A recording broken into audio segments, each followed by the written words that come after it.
ఐశ్వర్యంగా భావిస్తారు, శ్రమలే సంపదగా భావిస్తారు, శ్రమలే ఆశీర్వాదకరంగా భావిస్తారు. అదే లోకస్తులైతే డబ్బు డబ్బు డబ్బే ఐశ్వర్యం, డబ్బే ఆశీర్వాదం, డబ్బే సంపద అని వాటి మీదనే ఉంటుంది మనస్సు.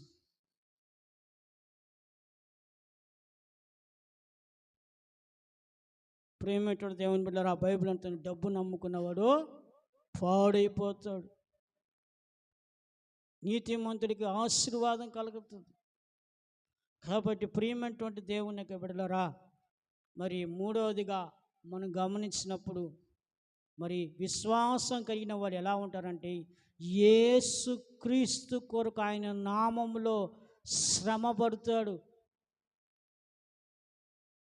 శ్రమలు, నిందలు, అవమానాలు ఇది గొప్ప ఐశ్వర్యము, ఆశీర్వాదము, సంపదగా భావిస్తాడు. జేబులో 1000 రూపాయలు ఉంటే కాదు సంపద, అది లోక సంబంధమైనది.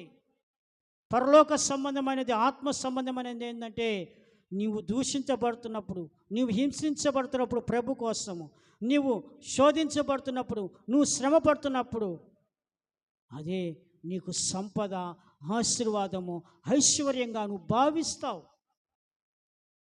చూడు, ఫరో కుమారు అనిపించుకోలేదండి మోషే. ఆ ఐగుప్తు భోగభాగ్యాలు అనుభవించడానికి ఇష్టపడలా, దేవుని ప్రజలతో శ్రమ పడడానికి ఇష్టపడ్డాడు. ఈరోజు నువ్వేం పడుతున్నావండి శ్రమ దేవుని కోసం? ఒకసారి నీ గుండెల మీద చేసుకో, నేను దేవుని కోసం శ్రమ పడుతున్నానని చెప్పు. ఒకడు ఎగ్జామ్లో మంచి మార్కుతో పాస్ అవ్వడానికి ఒక 5 గంటలు లేచి చదువుతాడు, ఒకడు 4 గంటలు లేచి చదువుతాడు. కొంతమంది పరీక్షలు అప్పుడు నిద్రపోరు. అంటే పరీక్షలు పాస్ అవ్వడానికి, ఎగ్జామ్లో పాస్ అయ్యి జాబులు కొట్టుకోవడానికి ఎంత శ్రమ పడుతున్నారు. మరి క్రీస్తు కోసం నువ్వు ఏమైనా శ్రమ పడుతున్నావా? సువార్తలు ఏమైనా శ్రమ పడుతున్నావా? మందిరానికి రావడానికి ఏమైనా శ్రమ పడుతున్నావా?